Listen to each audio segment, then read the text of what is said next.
Students, welcome সবাইকে। আশা করি তোমরা সবাই ভালো আছো। এবিটিএ টেস্ট পেপার 2024-এর মাধ্যমিকের যে ডিস্ট্রিক্টগুলো রয়েছে, সেই ডিস্ট্রিক্টগুলোর মধ্যে আজকে আমরা 9 নম্বর ডিস্ট্রিক্ট নিয়ে আলোচনা করব, অর্থাৎ পশ্চিম বর্ধমান ডিস্ট্রিক্টের যে ম্যাথের উপরে যে সেটটি রয়েছে সেই সেটটা সম্পর্কে আজকে আমরা আলোচনা করব। 1 নম্বর এবং 2 নম্বরের কোশ্চেনগুলো নিয়েই কিন্তু আলোচনা করব। তোমরা প্রত্যেকে এবিটিএ টেস্ট পেপারে 259 নাম্বার পেজটা তোমরা খুলে প্রত্যেকে খাতা পেন বের করে একটু দেখতে থাকো, এবং অঙ্কগুলো যেভাবে করছি সেগুলো কিন্তু অবশ্যই তোমরা লিখে নিবে।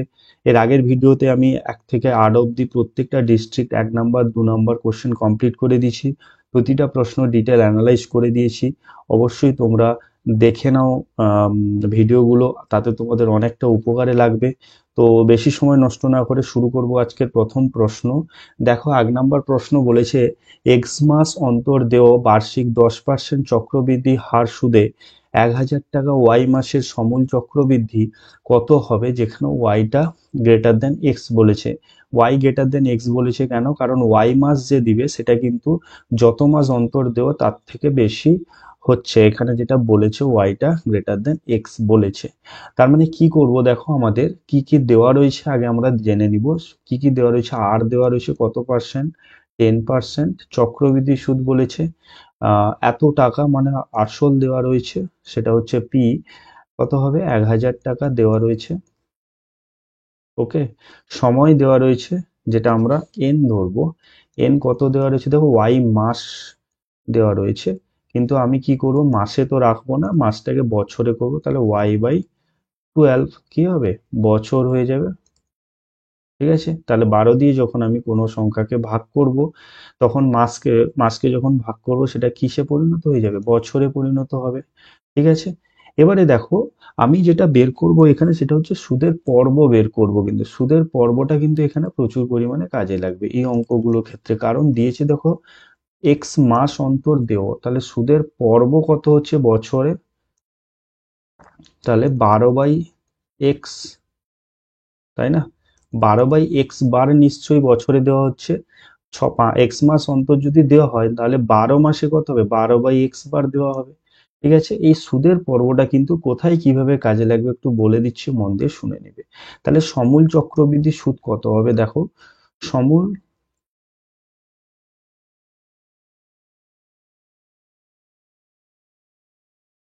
চক্রবৃদ্ধি সুদ হবে p into 1 + r/100 whole to the power n, কিন্তু পি এর জায়গায় কত বসাবো? 1000।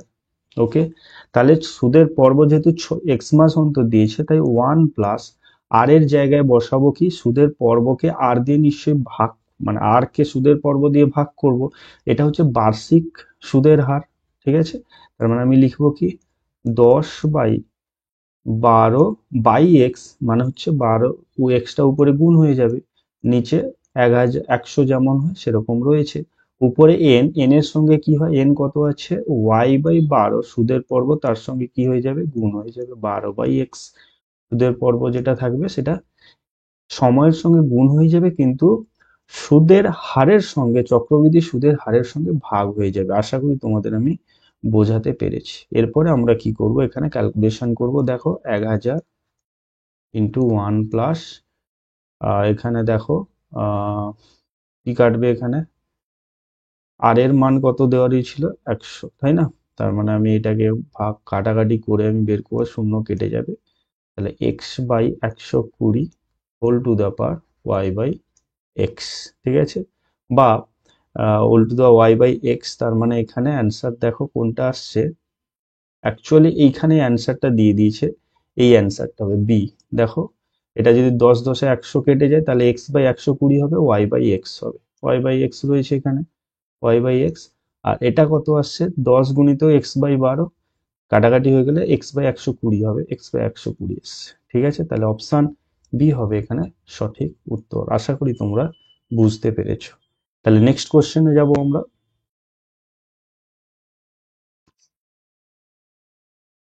নেক্সট প্রশ্ন কি বলেছে দেখো, বলছে যে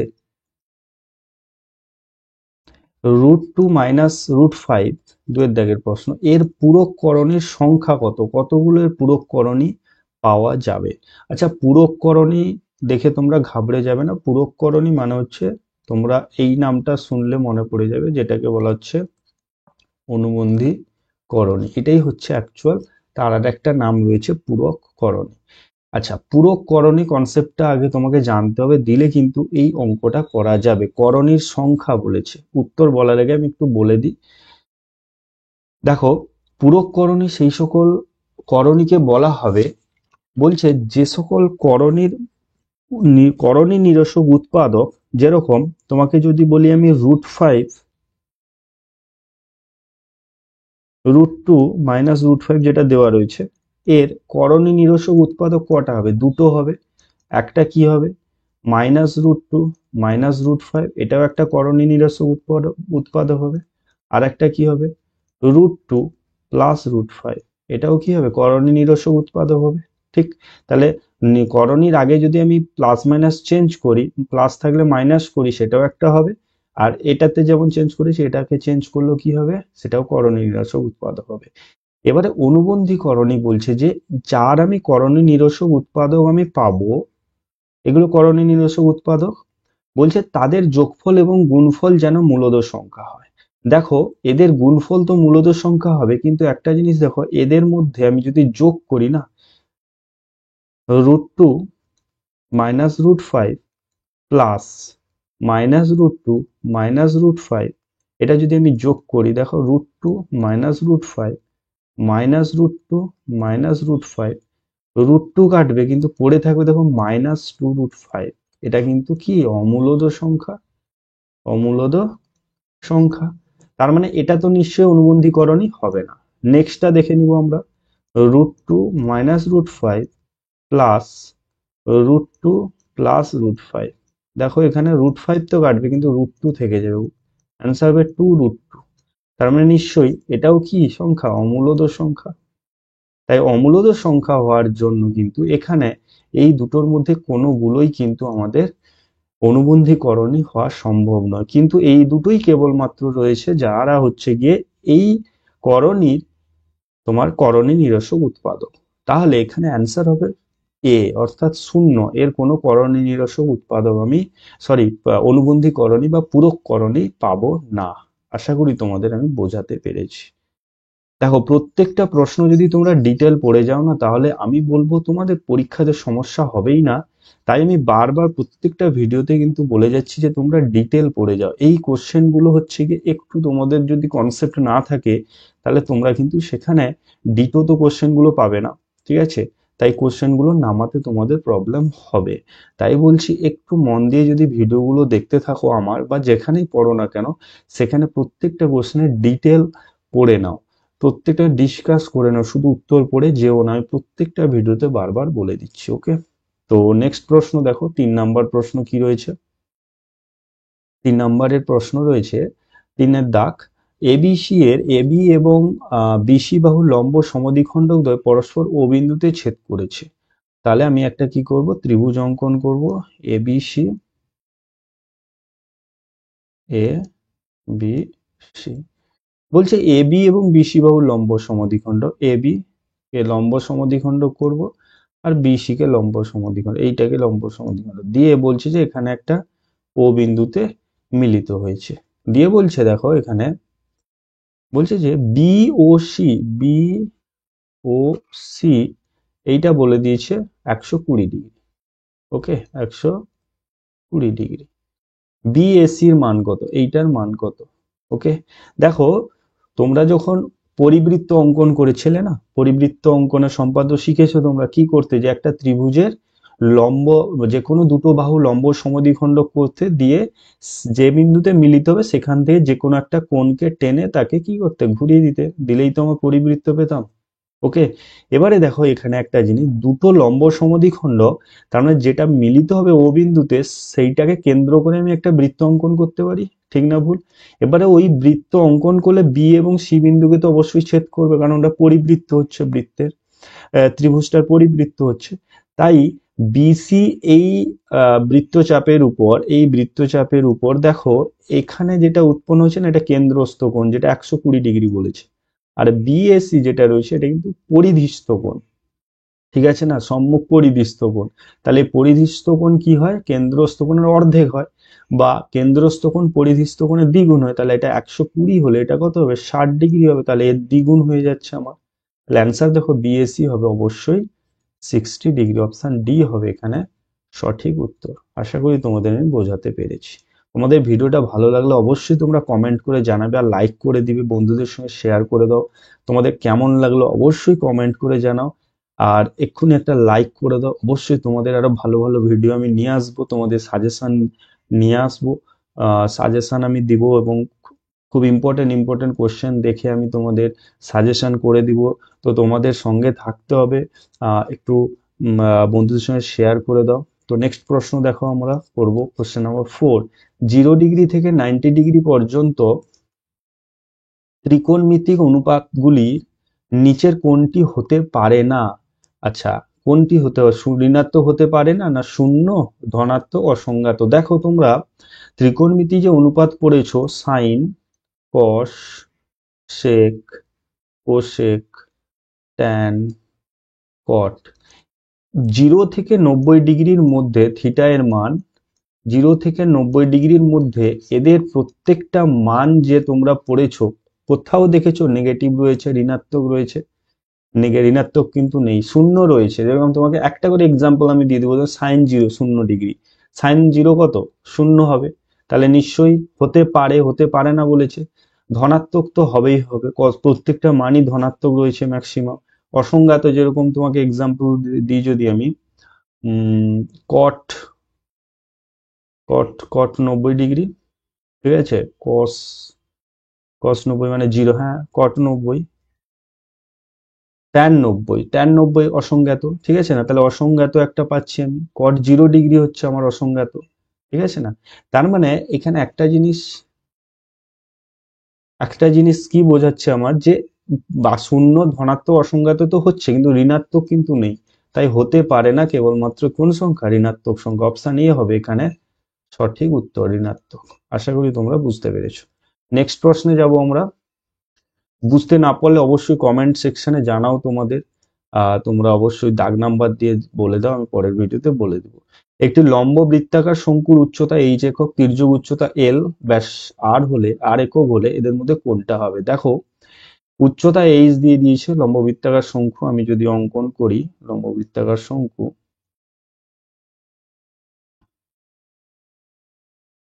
এর উচ্চতা বলে দিচ্ছে h, ঠিক আছে, কোনো প্রবলেম নেই। আচ্ছা, ব্যাস দিয়ে দিয়েছে r, তার মানে ব্যাসার্ধ কত হবে, এটা r/2 হবে এখান থেকে এটা, ঠিক। এল দিয়ে দিয়েছে আমাদের তির্যক উচ্চতা, এল সমান কি জানি আমরা, এটা কি 90 ডিগ্রি হবে, √h² প্লাস r/2 এর হোল স্কোয়ার।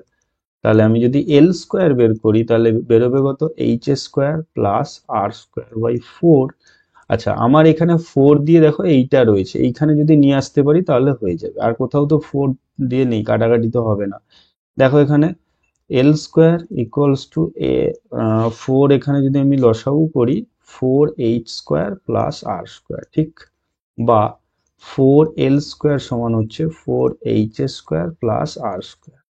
আচ্ছা ঠিক আছে, তাহলে দেখো এখানে 4, এটাকে এদিকে নিয়ে এলে হয়ে যাবে কত, l² মাইনাস h² প্লাস সমান r², সমান r²।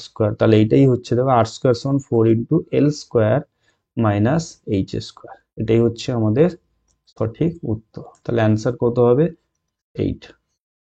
এখানে অপশন ডি হবে সঠিক উত্তর। ওকে, নেক্সট প্রশ্নে যাব আমরা। দেখো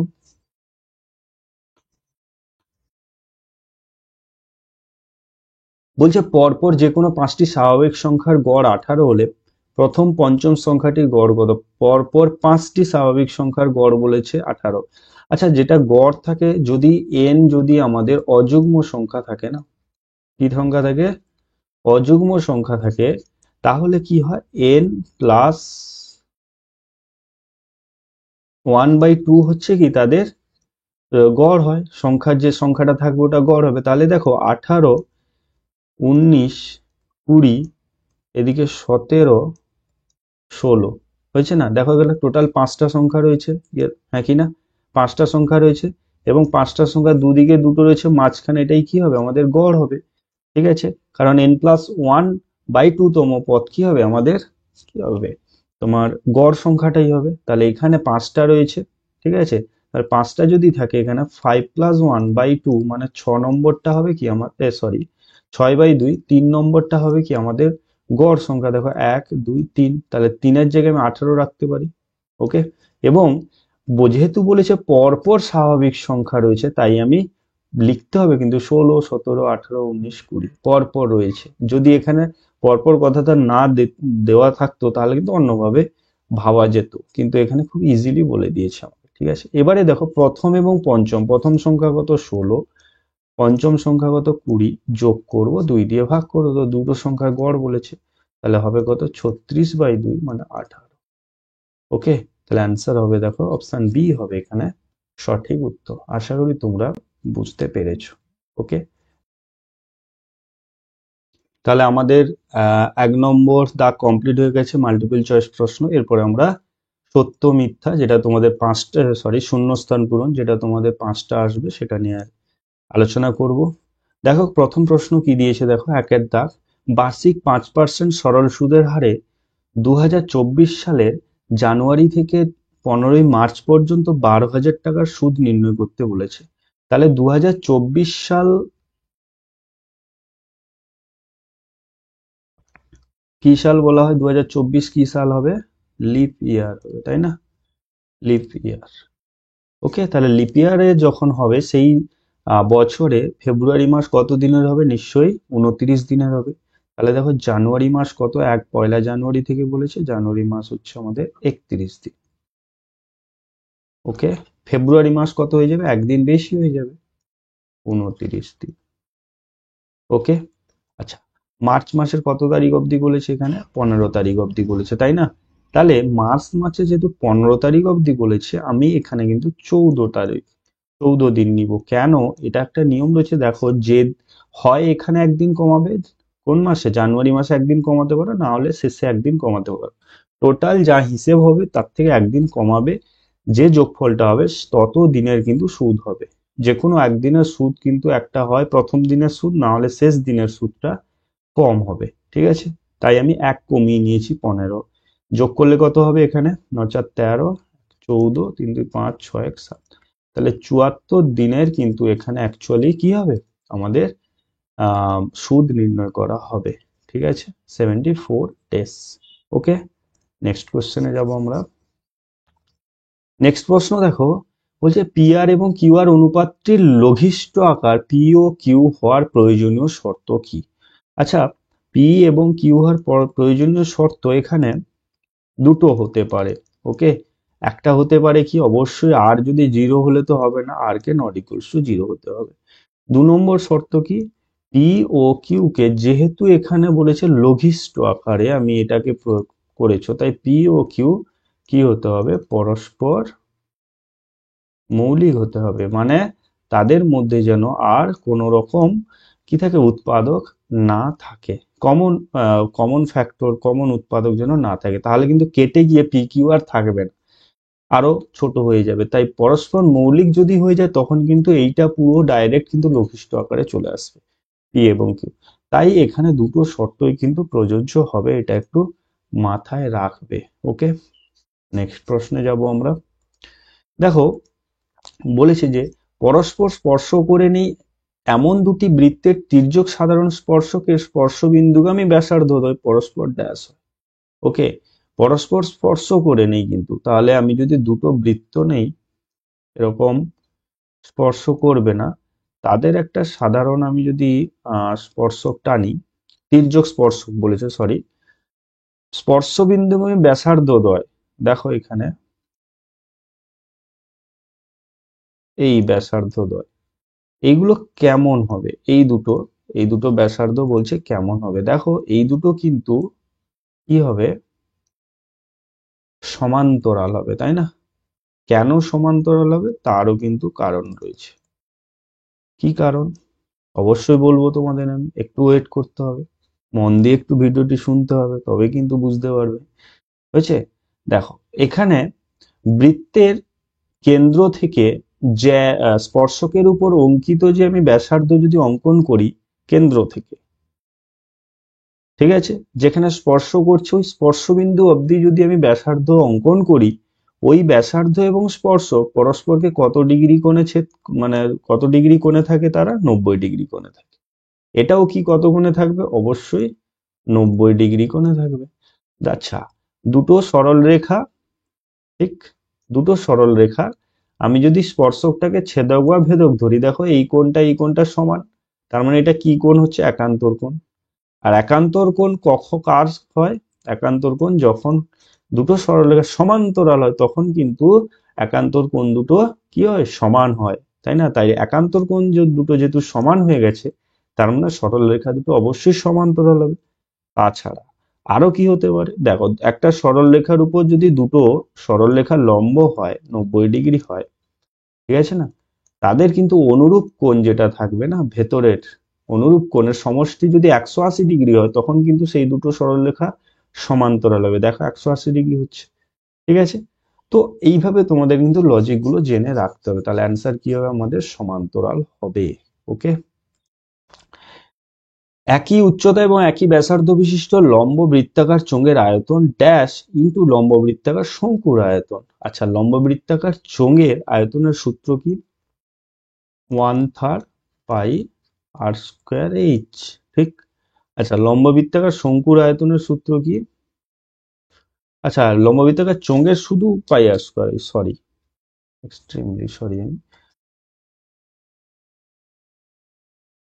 লম্ব বৃত্তাকার চোঙের আয়তন হচ্ছে পাই আর স্কোয়ার এইচ, আর শঙ্কুর আয়তন হচ্ছে গিয়ে 1/3 পাই আর স্কোয়ার এইচ। এটা হচ্ছে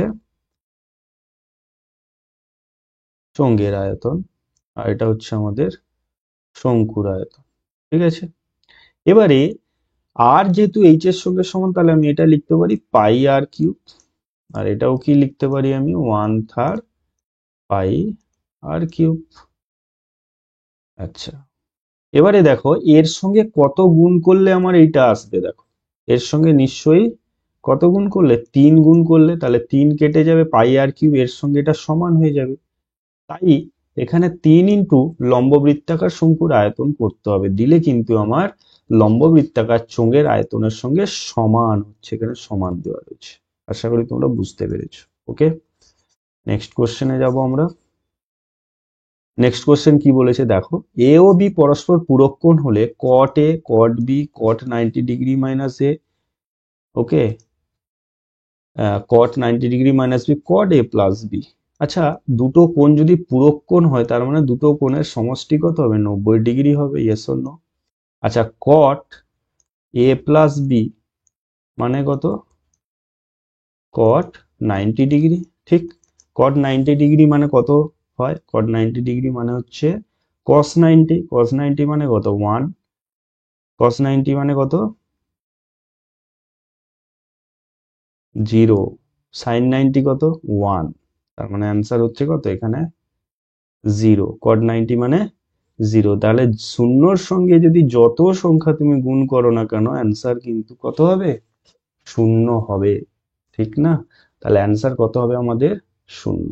ওকে, কল্পিত গড় পদ্ধতিতে যৌগিক গড় সমান ড্যাশ প্লাস বিচ্যুতি গড়, এখানে অ্যাকচুয়ালি বিচ্যুতি হবে, ঠিক আছে, বিচ্যুতি প্লাস বিচ্যুতি গড়। তোমাদের আশা করি আমি প্রত্যেকটা প্রশ্ন ডিটেল বোঝাতে পেরেছি। তো অবশ্যই যদি তোমরা বুঝতে পারো, তাহলে একটু কমেন্ট করে জানাও কেমন লাগছে ভিডিওটি, অবশ্যই কমেন্ট করে জানাও। তো তাতে বুঝতে সুবিধা হয়, একটু মোটিভেশন আসে যে এরপরে আমি কেমন ভিডিওগুলো করব। তো সবাইকে বলবো ভিডিওটি পছন্দ হলে লাইক করো এবং অবশ্যই কমেন্ট করে জানাও কেমন লাগছে। নেক্সট দেখো, সত্য মিথ্যায় আসবো। বলছে কোনো অংশীদারি কারবারে অংশীদারগণের নিজস্ব মূলধনের পরিমাণ যদি যে কোনো সময় সুবিধা মতো পরিবর্তন করা যায়, তবে তাকে বলে সরল অংশীদারি কারবার। দেখো, সরল দু ধরনের অংশীদারি কারবার রয়েছে, এটাও আমি তোমাদের ডিটেল বলে দিচ্ছি। একটা হচ্ছে সরল, একটা হচ্ছে মিশ্র, ঠিক আছে। সরল এবং মিশ্রের মধ্যে পার্থক্য কি দেখো, সরল অংশীদারি কারবার হচ্ছে কি কি, একটা নির্দিষ্ট মানে যতজন অংশীদারে থাকবে সবারই কিন্তু কি থাকবে, একটা নির্দিষ্ট কি থাকবে, সময় থাকবে, মানে হচ্ছে কি, আমি এইরকম লিখতে পারি যে সমান সময় ধরে,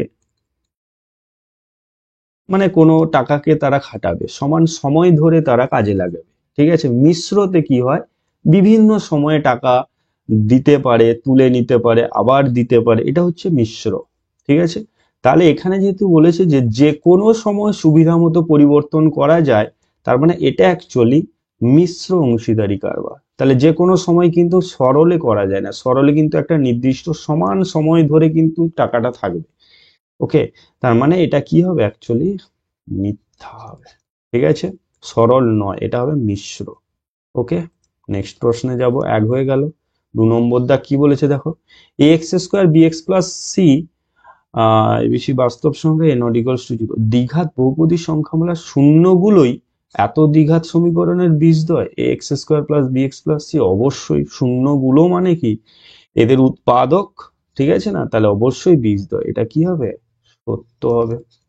নেক্সট, যে কোনো দুটি বিন্দুর সংযোজক সরলরেখাংশ তার একই পার্শ্বে অপর দুটি বিন্দুতে দুটি সমান কোণ উৎপন্ন করলে বিন্দু চারটি সমবৃত্তস্থ কোণ হবে।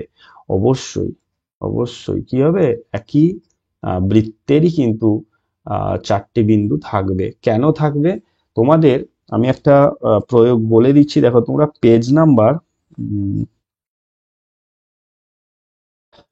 130 পেজ খুলবে। ঠিক আছে, 130 পেজের যে তোমাদের প্রয়োগ একটা রয়েছে দেখবে, সেখানে অ্যাকচুয়ালি এটা তোমাদের অ্যাকচুয়ালি একটা প্রয়োগ রয়েছে। ঠিক আছে, সমবৃত্তস্থ হবে।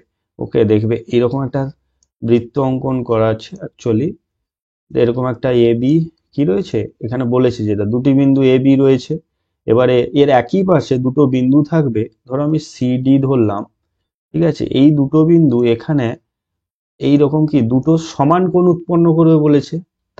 তার মানে কি আমরা কি পড়েছি, যে একই বৃত্তের কোনো বৃত্তচাপের উপর, ঠিক আছে, ওই বৃত্তচাপের উপর প্রত্যেকটা বিন্দু, মানে ওই বৃত্তচাপ দিয়ে গঠিত বৃত্তস্থ যত কোণ থাকবে সেগুলো কি হয়, সমান হয়। এটার সঙ্গে এটাও সমান হবে, এর সঙ্গে যদি আরো একটা আমি বৃত্তস্থ কোণ আঁকি সেটাও সমান হবে, এটাও সমান হবে।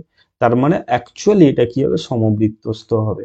ঠিক আছে, যেহেতু এটা দুটো কি বলেছে, সমান বলেছে। ওকে, তাহলে সত্য হবে। আশা করি তোমরা বুঝতে পেরেছো। ওকে, নেক্সট প্রশ্নে যাব আমরা। তোমাদের প্রত্যেকটা জিনিস আমি বলে দিব, যেটা বইতে তোমাদের পড়ে নিতে হবে সেটাও আমি অবশ্যই বলে দিব। তো সঙ্গে সঙ্গে কিন্তু দেখে নিও জিনিসগুলো। ঠিক আছে, এইগুলো থেকে ঘুরিয়ে ফিরিয়ে কিন্তু কোশ্চেন গুলো দিবে। যে কোনো প্রয়োগ, যে কোনো উপপাদ্য থেকে একটা স্টেটমেন্ট তুলে, এটা পুরো তোমাদের সেই প্রয়োগের স্টেটমেন্ট, পুরো প্রয়োগটাই দিয়ে দিয়েছে, লিখে দিয়েছে, দিয়ে ঠিক না ভুল বলছে। তাহলে যদি জিনিসটা না জানো তাহলে কিন্তু এটা বলতে পারবে না। একটি ঘনকে কর্ণের দৈর্ঘ্য এবং ঘনকটি একটি তলের কর্ণের দৈর্ঘ্যের অনুপাত কি, এটা হবে। আচ্ছা, ঘনকের কর্ণের দৈর্ঘ্য সূত্র কি, √3 ইন্টু, মানে বাহু প্রত্যেকটা ধারের দৈর্ঘ্য, আর একটি তলের কর্ণ হলে কি হবে, √2 ইন্টু বাহু। একটু তল মানে একটা বর্গক্ষেত্র, বর্গক্ষেত্রের কর্ণ কি হয়, √2 ইন্টু বাহু। তাহলে কেটে গেলে কত হবে, √3 অনুপাত √2। তাহলে √3 অনুপাত √2 নেই, জাস্ট উল্টো দেওয়া রয়েছে, তাই এখানে অ্যান্সার হবে মিথ্যা। এখানে √3 √2 থাকলে সত্য হতো। ওকে, প্রদত্ত পরিসংখ্যা বিভাজন ছক থেকে প্রাপ্ত বৃহত্তর সূচক ওঝাই ও ক্ষুদ্র সূচক ওঝাই পরস্পরকে যে বিন্দুতে ছেদ করে সেই বিন্দুই ভুজি হলো। অবশ্যই ওটা তথ্যের মধ্যমা বলা হয়। তাহলে এটা তোমরা অবশ্যই জানো, ওজাইবে রয়েছে। ঠিক আছে, তাহলে এটা কি হবে, আমাদের সত্য হবে। আচ্ছা, একটা আমি ছেড়ে গেলাম, এখানে ছোট্ট করে একটা অঙ্ক ছিল, দেখো 5-এর দাগের অঙ্ক। 5-এর দাগে কি বলেছে দেখো, বলছে যে 1 ডিগ্রি গ্রেটার দেন কি 1 রেডিয়ান হয়।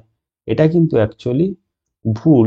কেন, দেখো আমরা জানি কি 180 ডিগ্রি পাই রেডিয়ান, মানে আমরা জানি 180 ডিগ্রি, তাহলে 1 রেডিয়ান মানে কত হবে, 180 ডিগ্রি বাই পাই।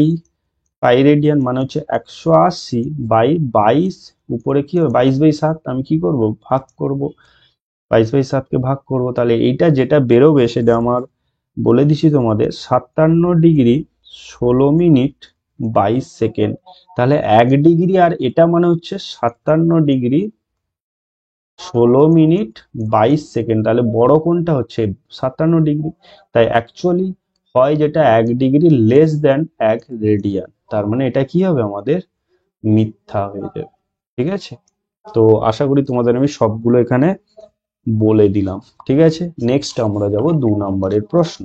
ওকে, দেখো 2 নম্বরের প্রশ্ন কি বলেছে, 4-1 বলছে 10,000 টাকার 2 বছরে চক্রবৃদ্ধি সুদ এবং বার্ষিক 10.5% সরল সুদের হারে একই সময় একই পরিমাণ টাকার সরল সুদ সমান হলে বার্ষিক শতকরা চক্রবৃদ্ধি সুদের হার কত? ঠিক আছে, আচ্ছা তাহলে আমাদের টাকা কত বলে দিয়েছে, পি সমান বলে দিয়েছে 10,000 টাকা, সময় বলে দিয়েছে এন 2 বছর। ওকে, আচ্ছা এবারে চক্রবৃদ্ধি সুদ, বছরে চক্রবৃদ্ধি সুদ বার্ষিক এত পার্সেন্ট, এবারে আমি জানি না এখানে আর কত, তাহলে আর আমি ধরে নিলাম 8%ই ধরবো আমি। এবারে সরল সুদে আসবো আমি, সরল সুদ কত রয়েছে, আর দিয়ে দিয়েছে দেখো 10.5%। ওকে, সরল সুদের হারে একই সময়ে মানে এন কত হবে, 2 বছর। একটু বুঝে করতে হবে, একই পরিমাণ টাকা, এখানেও পি কত হবে, 10,000 টাকা। ঠিক, সরল সুদ সমান হবে, তাহলে এর চক্রবৃদ্ধি সুদ এর সরল সুদ বলছে সমান, তার মানে আমি কি করব দেখো, খুব সহজ অঙ্ক, তাহলে পি ইন্টু মানে 10,000 1 + r/100, আর আমি জানি না এটাই বের করব, whole to the power n মানে 2 মাইনাস পি মানে কত, 10,000, কারণ চক্রবৃদ্ধি সুদ বলেছে, সমূল হলে এটার সঙ্গে সমান করতে, এটা কার সঙ্গে সমান হয়, পি আর টি বাই 100 মানে 10,000 ইন্টু আর 10.5 ইন্টু টি, টি মানে 2/100, এটার সঙ্গে সমান হলো। আচ্ছা এবারে দেখো 1,000 আমি কমন নিই, এদিকে দেখো 1,000 কেটে যাবে। ঠিক আছে, আমি একটু ডাইরেক্ট করছি, একটু মন দিয়ে দেখো, এদিকে 1,000 কমন নিলে পড়ে থাকবে কত, 1 + r/100 হোল স্কোয়ার মাইনাস 1, এদিকে 1,000 কেটে যাবে। ঠিক আছে, তাহলে পড়ে থাকবে এখানে 10.5 গুণিতক 2/100। ঠিক আছে, বুঝতে পেরেছো আশা করি, বা 1 + r/100 হোল টু দা পাওয়ার 2 সমান, এটাকে কাটাকাটি করব আমি, নিচে একটা 100 নিব, 10 নিব, 2 5 10, 5 কাটবো 21, তার মানে হচ্ছে কত, 21/100। ঠিক আছে, এবারে এখানে -1 ছিল কিন্তু এদিকে চলে এলে +1 হয়ে যাবে। ঠিক, বুঝতে পেরেছো আশা করি। দেখো 1 + r/100 হোল স্কোয়ার সমান 21 + 100 মানে কত, 121/100। ঠিক আছে, তার মানে হবে কত, 11/10 এর whole square, 1 + r/100 whole square. এবারে উপরে কি পাওয়ার সমান আছে লিখতে পারি আমি। ওকে, ঠিক আছে, বেশ সমান করব আমি, r/100 সমান 11/10, এদিকে +1 এদিকে এলে কি হবে, -1 হয়ে যাবে, তার মানে 1/10, আর সমান হবে 1/10 গুণিত 100, 10 10 100, অ্যান্সার হচ্ছে কত, 10%। আশা করি তোমরা বুঝতে পেরেছো, একদম ইজিলি তোমাদের আমি করে দিলাম, শুধু শর্তানুসারে লিখে দিবে এখানে, ব্যাস হয়ে গেল। ঠিক আছে, এরকম ভালো করে লিখে দিলে তোমরা কিন্তু ফুল মার্কস পেয়ে আসবে। ঠিক আছে, ইরেজ করে দিচ্ছি আমি, তুলে নিবে পরে।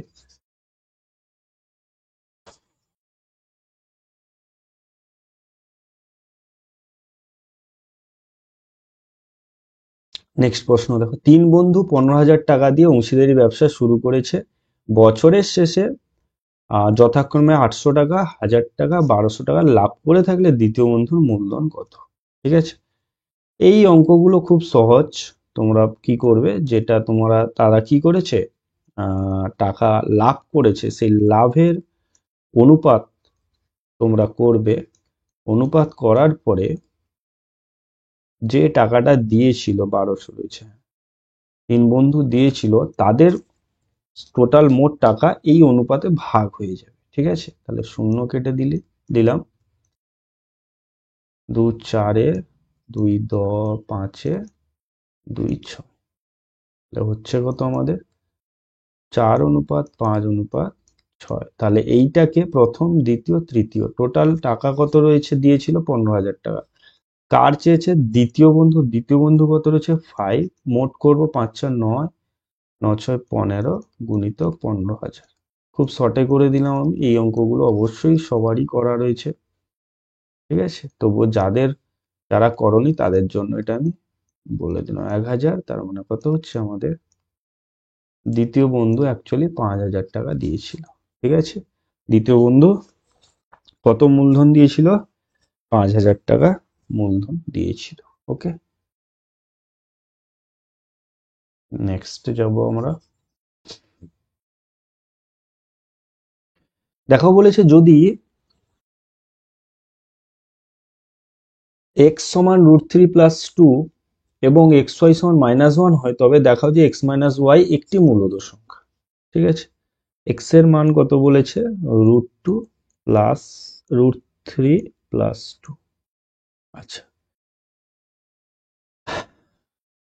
xy সমান -1 বা y সমান হচ্ছে -1/x সমান -1/x এর মান কত?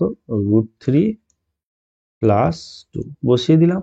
করণী নিরসন করবো মাইনাস, আচ্ছা উপরে থাকবে √3 -2 করব, কি দিয়ে গুণ করব আমি এখানে? করণী নিরসক উৎপাদক দিয়ে বা অনুবন্ধী করণী দিয়েও গুণ করা যাবে। এখানে মাইনাস এটা দিব আমি, প্লাস দিব, তাহলে এখানে কত হবে? √3 প্লাস 2 ইন্টু -√3 প্লাস 2। তাহলে দেখো a square a plus b into a minus b হয়ে গেছে এখানে। তাহলে উপরে থাকছে মাইনাস গুণ করে দিলে পড়ে থাকবে 2 -√3, আর নিচে থাকবে কত আমাদের? 2 -√3, না √3 -2 থাকবে উপরে।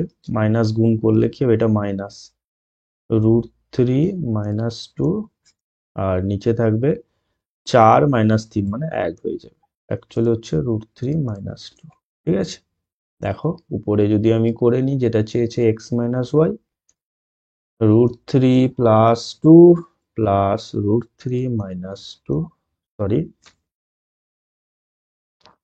মাইনাস √3 -2, এটা মাইনাস রয়েছে।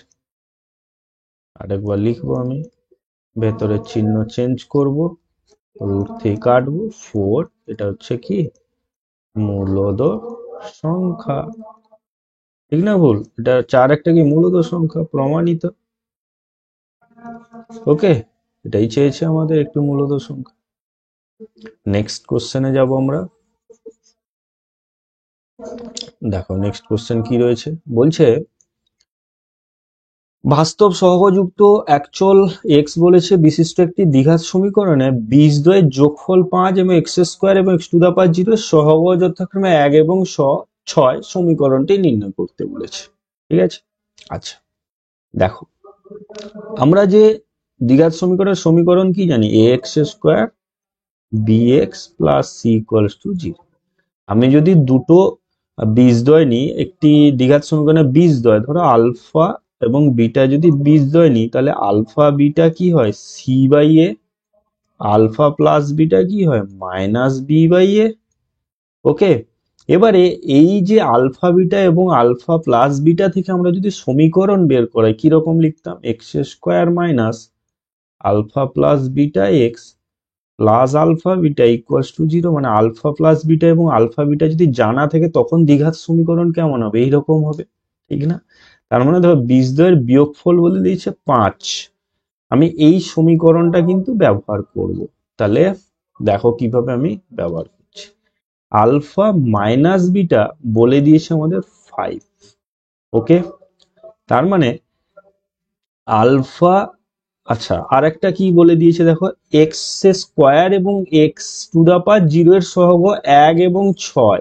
তার মানে আলফা বিটা কত হবে? আলফা বিটা মানে কত? c/a। তাহলে c মানে কার সহগ? x⁻0 এর সহগ। তার মানে আমি উপরে লিখবো কত? x⁻0 এর সহগ c, x⁻0 এর সহগ কোনটা? 6, বোঝা যাচ্ছে নিশ্চয়ই। আর x² মানে কার? a। ঠিক আছে, দেখো c/a, তার মানে x⁻0 এর সহগ আর x² এর সহগ, সেটা মানে হচ্ছে আলফা বিটা 6/1 মানে হচ্ছে 6। তাহলে আলফা মাইনাস বিটা পেলাম, আলফা বিটা পেয়ে গেলাম, কিন্তু দরকার আমার আলফা প্লাস বিটা। তাই আমি কি করব, আলফা প্লাস বিটা এর হোল স্কোয়ার করে সূত্রে বসাবো। তাহলে আলফা মাইনাস বিটা এর whole square plus 4 alpha beta, ঠিক। তার মানে এখানে কত বসবে, 5 স্কোয়ার প্লাস 4 × 6, জাস্ট মানগুলো আমি বসালাম, এটা আর এটা। 25 প্লাস 24 মানে কত হচ্ছে 49। তাহলে আলফা প্লাস বিটা বেরোলো আমাদের 49। ওকে, তাহলে whole square alpha plus beta কত বেরোবে, +/-7। ওকে, এবারে আমরা সমীকরণটা লিখবো। ঠিক আছে, দেখো সমীকরণটা আমি এখানে লিখে দিচ্ছি। দেখো সমীকরণ আলফা প্লাস বিটার তাহলে দুটো মান, তাহলে এখানে আমি দুটো মান বসাতে পারবো। তাহলে একটা সমীকরণ কত হবে, x² -7x, যেটা আমি যদি মাইনাসটা ধরি, কারণ আলফা প্লাস বিটার মান 7 হতে পারে, -7 হতে পারে, x প্লাস আলফা বিটা, তার মানে এটা হচ্ছে তোমার সমীকরণটা হচ্ছে ইকুয়ালস টু 0। সমীকরণটা x² +7x plus alpha beta equals to 0। আচ্ছা, আর একটা 2 নম্বর সমীকরণ কি হতে পারে, x² +7x মানে -7x প্লাস, আচ্ছা আলফা বিটার মানটা বসালাম না তো আমি, সরি, আলফা বিটার মানটা তো বসাতে হবে, নাহলে কি করে হবে, আলফা বিটা বের করলাম তো এখানে বসানোর জন্য, তাই না। তাহলে এখানে আমি বসাবো কত, আলফা বিটা 6, এখানে 6, এটাও 6। তাহলে এটা একটা হলো x² +7x + 6 = 0, x² -7x + 6 = 0। তাহলে দুটো সমীকরণ আমি কি করব, পাবো এখানে, তা এই সমীকরণ আর একটা এই সমীকরণ। ঠিক আছে, আশা করি তোমরা বুঝতে পেরেছো। যদি না বুঝে থাকো, খুব ইম্পর্টেন্ট এবং ইন্টারেস্টিং কোশ্চেন দিয়েছে এটা, একটু ভালো করে তোমরা শুনে নাও ভিডিওটি ব্যাক করে, অবশ্যই বুঝতে পারো, এবং ভালো করেই কিন্তু বলে দিয়েছি। ঠিক আছে, একটু ব্যাক করে আরেকবার দেখে নাও যদি বোঝা না যায়। খুব সুন্দর অঙ্ক, ইন্টারেস্টিং অঙ্ক, আসুক না আসুক সেটা নিয়ে নয়, কিন্তু খুব ভালো অঙ্ক দিয়েছে, যেগুলো তোমরা কিন্তু পাবে না। ঠিক আছে, পুরো বেসিক কনসেপ্ট যদি না থাকে, এই অঙ্কগুলো কিন্তু একটু প্রবলেম করবে, তোমাদের একটু হলেও প্রবলেম করবে পরীক্ষায়। একটি সরল রেখা দুটি এককেন্দ্রবৃত্তের একটিকে এ ও বি বিন্দুতে এবং অপরটিকে সি ও ডি বিন্দুতে ছেদ করে প্রমাণ করে এসি সমান বিডি। এটা হচ্ছে কি এরকম বলেছে, একটা সরল রেখা, এককেন্দ্রবৃত্ত বলেছে, এটা একটা বৃত্ত, আর একটা বৃত্ত হচ্ছে এইটা। বলছে যে একটা সরল রেখা রয়েছে। আচ্ছা, আমি যদি ধরি, ধরো এ বি আর একটা সিডি। ওকে, বলছে যে এই এসি এবং ডিবি এই দৈর্ঘ্য দুটো সমান, এটা প্রমাণ করতে বলছে। ঠিক আছে, আমি কি করব, মানে এক কেন্দ্রীয় বৃত্ত যে ছিল সেই কেন্দ্র থেকে ওই সরল রেখার উপর একটা লম্ব অঙ্কন করব। দেখো কেন্দ্র থেকে সরল রেখার উপর লম্ব অঙ্কন করা মানে হচ্ছে ওর জ্যায়ের উপর লম্ব অঙ্কন করা। তার মানে এটা যদি ও নি, তার মানে এখান থেকে এটাকে যদি পি নিই, আমি ধরো পি নিলাম, তার মানে দেখো সিপি, সরি, ওপি লম্ব করেছি আমি সিডি। এটার মানে কি, সিপি সমান পিডি। কেন, কারণ কেন্দ্র থেকে কোনো জ্যায়ের উপর লম্ব সেই জ্যাকে সমদ্বিখণ্ডিত করে। আমি যেহেতু লম্ব নিয়েছি তাই এটাকে সমদ্বিখণ্ডিত করবে, মানে সি থেকে পি দূরত্ব যা হবে, পি থেকে ডি দূরত্ব তাই হবে। একই রকম ভাবে ওপি লম্ব এ বি, ঠিক আছে, তার মানে কি হবে, এপি সমান পিবি। এ থেকে এই পি সমান পি থেকে বি, মানে মাঝখানে বৃত্তটা নেই বলে ভেবে নাও, তার মানে পুরোটা একটা জ্যা হয়ে যাচ্ছে এ বি। ঠিক, এবারে দেখো আমি কি করব, এখানে AP minus, sorry, AP minus CP, AP minus কি করব, সিপি। আচ্ছা না, তার আগে আমি একটা জিনিস লিখে দিই, সিপি সমান পিডি, তো সিপির সঙ্গে পিডি সমান, সিপিটাকে কিভাবে লিখতে পারি আমি, সিপিটাকে কিভাবে লিখতে পারি আমি, আচ্ছা এটাকে আমি 1 নম্বর দাও দেখি, এক মিনিট, এটাকে 2 নম্বর দাও, তাহলে 2 থেকে 1 বাদ দাও, এপি মাইনাস 2 থেকে 1 বাদ দিব, সিপি সমান পিবি মাইনাস পিডি। পিডি, আচ্ছা এবারে হয়ে গেছে। এপি মাইনাস সিপি মানে কত? এপি দেখো এইটা, সিপি এইটা, পুরোটা থেকে এইখান থেকে এটা বাদ দিয়ে দিলে এসি পড়ে থাকবে, ঠিক? একটু দেখো, ভিজুয়ালাইজ করো, হয়ে যাবে। এবারে এই পুরোটা থেকে এইটা বাদ দিয়ে দিব, তার মানে ডি বি পড়ে রয়েছে, ডিবি। তাহলে এইটাই তো প্রমাণ করতে বলেছে আমাদেরকে, ঠিক না? তাহলে এইটাই হচ্ছে আমাদের প্রমাণিত। শুধু লম্ব টানলেই অঙ্কটা হয়ে যাবে, ঠিক আছে না? আর কিচ্ছু নেই। ওকে, এটা কিন্তু তোমাদের বইয়ের এক্সারসাইজের অঙ্ক কিন্তু, ঠিক আছে? নেক্সট নেক্সট কোশ্চেন কি রয়েছে দেখো, বলছে ভিআই এবিসিডি একটি বৃত্তস্থ চতুর্ভুজের ব্যাস বিসি কে ই বিন্দু পর্যন্ত বর্ধিত করার ফলে উৎপন্ন বহিস্থ কোণ ডিসি 110 হলে সিএডি এর মান কত?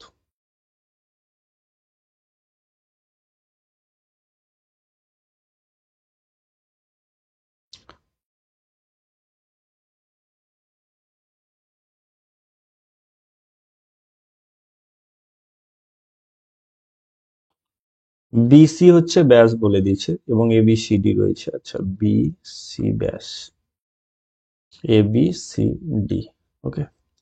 বিসি কে ই পর্যন্ত বাড়িয়েছে, বিসি কে ই পর্যন্ত বাড়িয়েছে, বিসি 110 ডিগ্রি, কোনটা? ডিসি, এটা হচ্ছে 110 ডিগ্রি।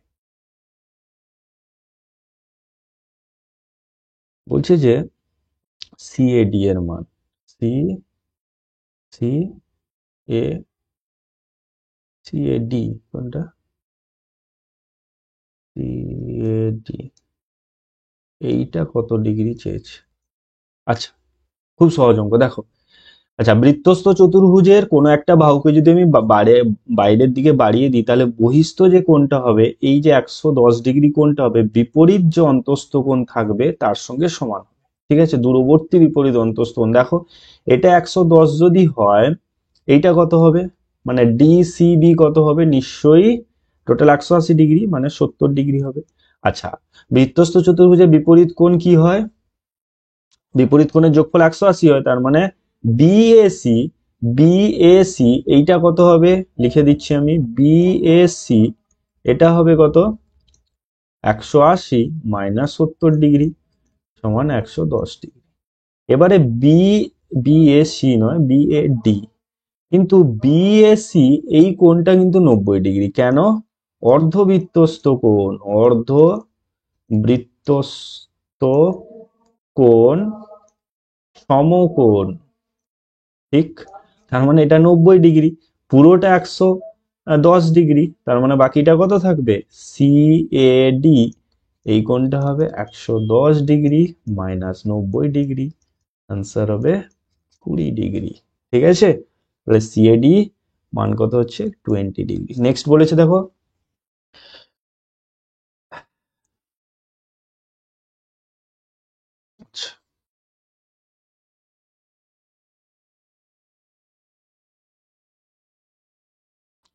দুটি সদৃশ ত্রিভুজের প্রথমটি একটি বাহুর দৈর্ঘ্য 9 সেন্টিমিটার, দ্বিতীয়টির অনুরূপ বাহুর দৈর্ঘ্য 7.2 সেন্টিমিটার, দ্বিতীয় চতুর্ভুজটির কি চেয়েছে? পরিসীমা 16 সেন্টিমিটার হলে প্রথম ত্রিভুজটি অবশিষ্ট বাহুদ্বয়ের মানে দৈর্ঘ্যের সমষ্টি। এটা একটু ক্যালকুলেশন করতে হবে। দেখো, আমি দুটো ত্রিভুজ অঙ্কন করছি, আমি একটাকে ধরলাম এবিসি আর একটাকে ধরলাম ধরো ডি এবিসি ডিই এফ, ওকে। এবারে এখানে যেটা দিয়েছে সেটার সঙ্গে সেভাবে করব। দেখো, একটি বাহুর দৈর্ঘ্য 9 সেন্টিমিটার, আমি এটার যদি 9 সেন্টিমিটার এটা ধরি, এটা অনুরূপ বলে দিয়েছে, তার মানে এটা 7.2 সেন্টিমিটার হবে। আবার বলেছে দ্বিতীয় ত্রিভুজটির পরিসীমা তোমার 16 সেন্টিমিটার, দ্বিতীয় ত্রিভুজে এখানে যে পরিসীমা রয়েছে মানে ডিইএফ এবং এফডি, এটা কিন্তু 16 সেন্টিমিটার বলে দিয়েছে, ঠিক আছে না? এবারে বলেছে যে প্রথম ত্রিভুজটি অবশিষ্ট বাহুদ্বয়ের দৈর্ঘ্যের সমষ্টি। দেখো এখানে এবি বাই, তাহলে এর সঙ্গে এটা সমান এ বি বাই ডিই, এটা কার সঙ্গে সমান হবে, বিসি বাই ইএফ সমান হবে এসি বাই ডিএফ। ঠিক আছে, যেহেতু সদৃশ কোণই বলেছে আমার, ঠিক আছে, সদৃশ সদৃশ সদৃশ ত্রিভুজ বলেছে।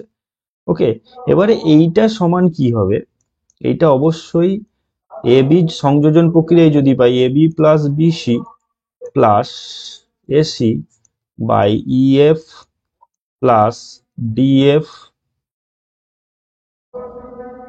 DE plus EF, DE plus EF plus DF, এটা আমি পাবো। ওকে, কারণ প্রত্যেকটা কোণ প্রত্যেকটা অনুপাত কি হবে, এর সঙ্গে সমান হবে, সংযোজন প্রক্রিয়া পেয়েছি আমরা অনুপাত সমানুপাতে। তার মানে লিখতে পারি না এ বি বাই ডিই, এটাও কি হবে, এর সঙ্গে সমান হবে। এবারে এ বি এর মান কত, 9, ডিই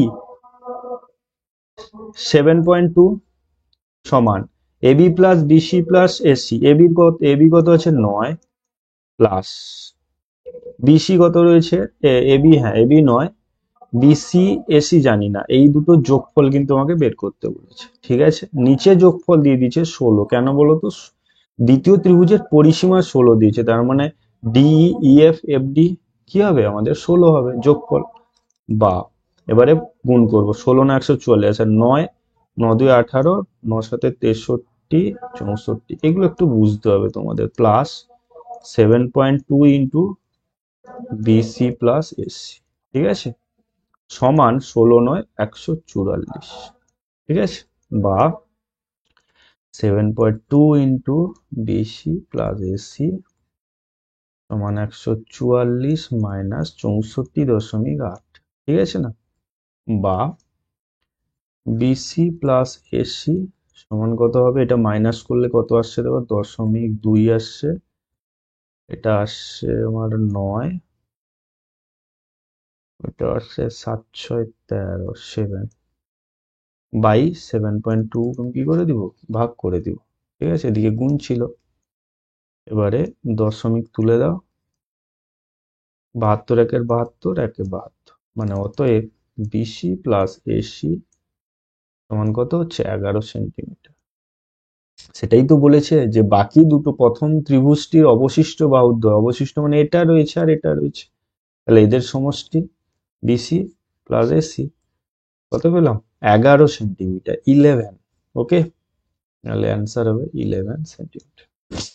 আশা করি তোমাদের আমি বোঝাতে পেরেছি, একটু মন দিয়ে কিন্তু এগুলো না শুনলে হবে না, ঠিক আছে, একটু মন দিয়ে শুনতে হবে। ঠিক আছে, নেক্সট প্রশ্নে যাব। সাইন এইটা রয়েছে এক্স প্লাস ওয়াই এর মান কত, দেখো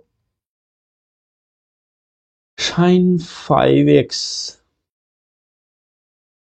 প্লাস 10 ডিগ্রি, আচ্ছা সেক এটা মানে কত, আমি লিখতে পারি এখানে 1/cos 5y প্লাস 20 ডিগ্রি সমান 1, ঠিক আছে, গুণ করে দিব আমি এখানে কোনাকুনি,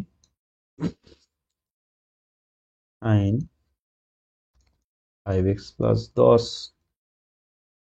cos 5y প্লাস 20।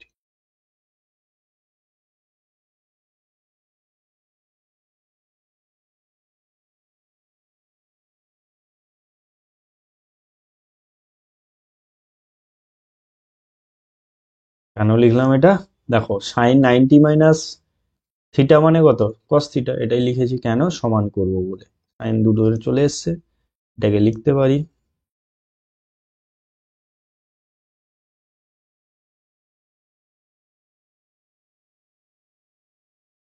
ঠিক, তাহলে এই ভেতরেরটা আমার সমান করলাম, বা 5x, এটা এদিকে এলে প্লাস 5y, 90 থেকে 20 গেলে 70, আবার 10 মাইনাস নাকি, 10 তো এটা মাইনাস ছিল, এটা প্লাস, এটা মাইনাস ছিল, তার মানে এদিকে মাইনাস প্লাস 10 হয়ে যাবে, তাহলে এক্স প্লাস ওয়াই সমান হচ্ছে 80/5, 16, কত ডিগ্রি পেলাম, 16 ডিগ্রি। ওকে, তাহলে এক্স প্লাস ওয়াই এর মান কত হবে, 16 ডিগ্রি। আশা করি বুঝতে পেরেছো তো। ঠিক আছে।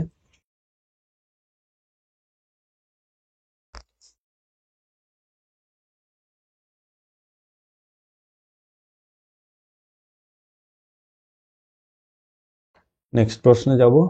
সূর্যের উন্নতি কোণ কত হলে কোনো একটি লাইট পোস্টের ছায়ার দৈর্ঘ্য পোস্টের উচ্চতার √3 গুণ হবে? আচ্ছা, আমি এখানে একটা পোস্ট রাখলাম।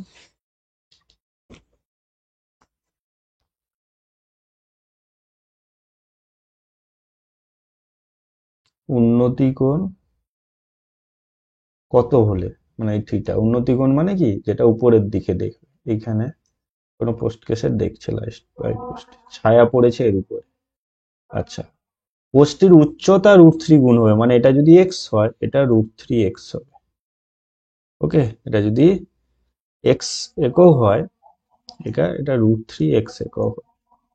ঠিক আছে, তার মানে এরপরে হয়ে গেছে। দেখো, এটা যদি আমি থিটা ধরি, ট্যান থিটার সমান কি হবে, লম্ব বাই ভূমি, √3x বাই এক্স, এক্স কেটে দাও, √3, ট্যান থিটা সমান √3, আবার ট্যান থিটা সমান ট্যান 45 ডিগ্রি।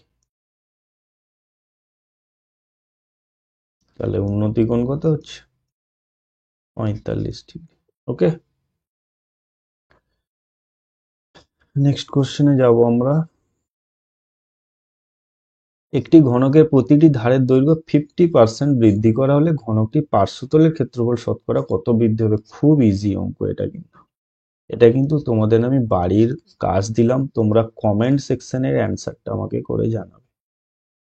ঠিক আছে, কমেন্ট করে নিচে তোমরা জানাও এর অ্যান্সারটা কত হবে। খুব সহজ অঙ্ক, জাস্ট এ ধরে নিবে ঘনকের বাহুর দৈর্ঘ্য, 50% কমিয়ে দিবে। ঠিক আছে, তারপরে দুজনের পার্শ্বতলের ক্ষেত্রফল কি করে বের করে বিয়োগ করে শতকরা যেমন বের করতো সেই নিয়মে করে দিবে। দিলে আমি আমাকে দিয়ে কমেন্ট সেকশনে যাবে, না হলে সেটাও কমেন্ট সেকশনে জানাও, প্রথম নেক্সট ডের ভিডিওর আগে আমি বলে দেবো। একই ব্যাসার্ধ বিশিষ্ট একটি লম্ববৃত্তার শঙ্কু এবং একটি অর্ধগোলকের আয়তন সমান হতে হলে শঙ্কুটির উচ্চতা অর্ধগোলকটির ব্যাসার্ধে কত গুণ হতে হবে? আচ্ছা, একই ব্যাসার্ধ লম্ববৃত্তাকার শঙ্কু। আচ্ছা, শঙ্কুর আয়তন কি হয়, 1/3 পাই আর স্কোয়ার এইচ। এটা হচ্ছে কি শঙ্কুর আয়তন। অর্ধ গোলকের আয়তন, আচ্ছা এবারে ব্যাসার্ধ একই বলেছে, তাহলে এটা কার সঙ্গে সমান হবে, অর্ধগোলকের আয়তন। অর্ধগোলকের আয়তন কত হবে, 2/3 পাই আর কিউব, অর্ধগোলকের এটা আয়তন। আচ্ছা, এটা যদি আমি সমান করি, এইচ এর মান আমি বের করাবো, উচ্চতা এইচ সমান কত হবে, 2/3 পাই আর কিউব গুণিতক 3 নিচে পাই আর স্কোয়ার।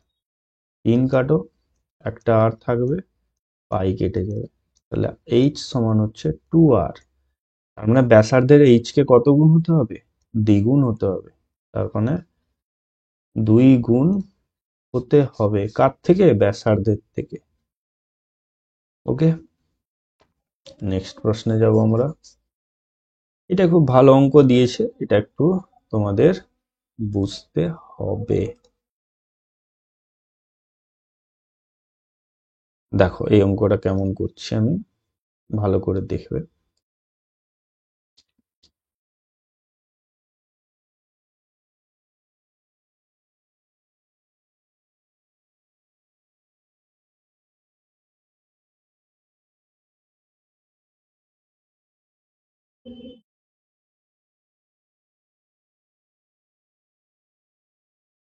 কটা রয়েছে, 1 2 3 4 5, তাহলে 1 2 3 4 5, কমপ্লিট। এবারে আমার যেটা বলবো সেটা একটু মন দিয়ে তোমরা দেখবে। দেখো, প্রাপ্ত নম্বর কত বলে দিয়েছে আমাদের, তাহলে নম্বর 10, 0 থেকে 10, 10 থেকে 30, 30 থেকে 60।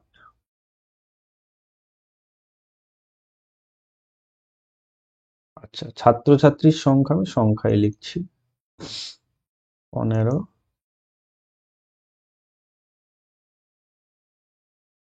এবারে মেন কাজ হচ্ছে কি, তোমরা এখানে ক্রমযৌগিক পরিসংখ্যা বের করবে। এই অঙ্কগুলো কিন্তু প্রচুর আসে তোমাদের পরীক্ষায়, ফাইনাল পরীক্ষা। ক্রমযৌগিক পরিসংখ্যা ক্ষুদ্রতম সূচকে, কিন্তু বৃহত্তর নয়, ক্ষুদ্রতম সূচকে ক্রমযৌগিক। তাহলে প্রথম 15, 15 প্লাস 25 যোগ করবো, কি করবো, এই দুটো যোগ করে এখানে লিখবো 40। আবার 40 এর সঙ্গে 30 যোগ করবো 70, 70 এর সঙ্গে 4 যোগ করে এখানে লিখবো 74, এর সঙ্গে 10 যোগ করে 84 লিখবো। এটা লাস্ট অঙ্ক কিন্তু রয়েছে, এইটাই হচ্ছে আমাদের এন। এবারে যখন আমি কোনো মধ্যমা শ্রেণীর, কি লেখা আছে দেখো, মধ্যমা শ্রেণীর শ্রেণী দৈর্ঘ্য নির্ণয় করব না, কি করবে, এন সমান কত বেরোলো, 84। তাহলে এন বাই 2 কত বেরোবে বলো, 2 4 8 42। এবারে এই 42 এর চেয়ে বেশি, এই 42 এর চেয়ে বেশি ক্রমযৌগিক পরিসংখ্যা কত রয়েছে এখানে, লিখবো কি, 42 এর চেয়ে বেশি ক্রমযৌগিক পরিসংখ্যা কি হলো, কত রয়েছে বলো, 70 রয়েছে, দেখো 70, হ্যাঁ কি না, এবং এবং অনুরূপ শ্রেণী, মানে কি, এই 70-এর অনুরূপ শ্রেণী কত রয়েছে, ভালো করে বলে দিচ্ছি, এগুলো ভালো করে দেখে যাবে, 30 থেকে 60। ঠিক আছে, এটা হচ্ছে অনুরূপ শ্রেণী। এইটা হচ্ছে আমাদের মধ্যমা শ্রেণী, যে বলেছে না, এইটা হচ্ছে আমাদের মধ্যমা শ্রেণী। মাঝখানে কিন্তু নয়, এটা মাঝখানে আছে বলে এই নয় যেটা মাঝখানে হয়ে যাচ্ছে। মধ্যমা শ্রেণী এইভাবে বের করতে হয়, এন এর মান বের করে n/2 যা থাকবে, মানে যেটা বেরোবে তার থেকে বেশি যেটা থাকবে, ওইটার শ্রেণী হচ্ছে মধ্যমা শ্রেণী। তাহলে আমি পুরো অঙ্কটাই করে দিলাম, মধ্যমা শ্রেণী কত হবে, 30 থেকে 60 হলো। এবারে আমি কি করবো, তার শ্রেণী দৈর্ঘ্য বের করবো। শ্রেণী দৈর্ঘ্য তোমরা ক্লাস 9-এও পড়েছো, তাহলে শ্রেণী দৈর্ঘ্য কত হবে, যেহেতু এটা পরপর রয়েছে তাই 60 মাইনাস 30 সমান হচ্ছে 30। এটা হচ্ছে কিন্তু শ্রেণী, এটা শ্রেণী মাইনাস করলাম এটা, তাহলে অ্যান্সার কত হচ্ছে আমাদের 30। এইভাবে অঙ্ক করলে তোমরা কিন্তু 2 নাম্বার পেয়ে আসবে। ওকে, তো দেখো আজকে এই পর্যন্ত, তো কমপ্লিট করে দিলাম আমরা। তো আমরা কত নম্বর স্কুল আজকে, 9 নম্বর, সরি 9 নম্বর ডিস্ট্রিক্ট আজকে কিন্তু আমরা শেষ করে দিলাম। তো আশা রাখছি তোমাদের ভিডিওটি ভালো লাগছে।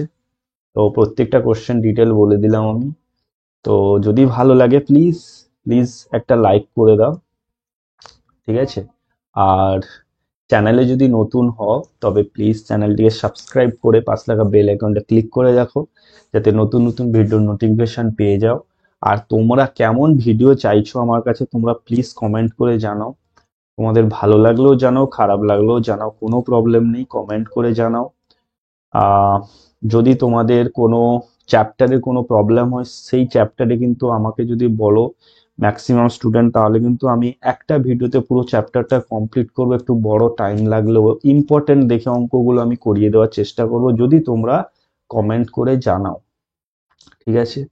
তো আশা রাখছি ভিডিওটি তোমাদের ভালো লেগেছে। তো আজকে এই পর্যন্ত, নেক্সট ভিডিওতে আবার তোমাদের সঙ্গে দেখা হচ্ছে। ততক্ষণে ভালো থাকো, পড়াশোনা করো, সুস্থ থাকো। জয় হিন্দ।